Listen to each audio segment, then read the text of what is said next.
So how can you transfer a PDF to your iPad? And let's explain that. If you are new to the Foxtecc channel, I would be really glad if you could subscribe because I have so many tutorials ready for you and also so many tutorials already created. But anyways, to get back to the topic, how do you transfer PDF to the iPad?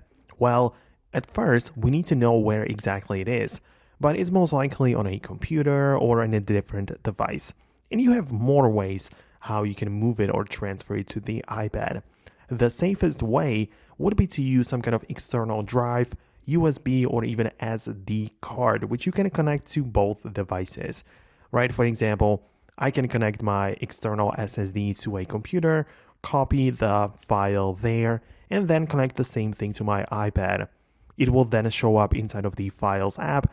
I'll be able to literally notice the external drive, and I can just drag or copy the file to my local storage, which is this thing called on my iPad, right? So I can just move it in there.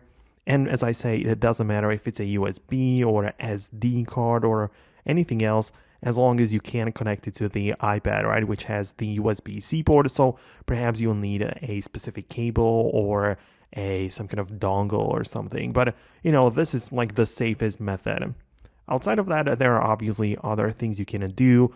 If you have, for example, a Mac computer, you can use AirDrop to move the files over the air to the iPad.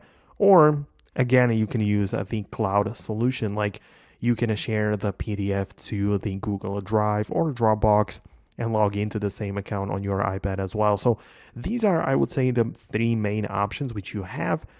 Each of them works. It's just up to you to decide which one you prefer more. But that would be about it for me. If you have some specific questions, consider leaving them below in the comments. Subscribe for more, and I'll catch you later.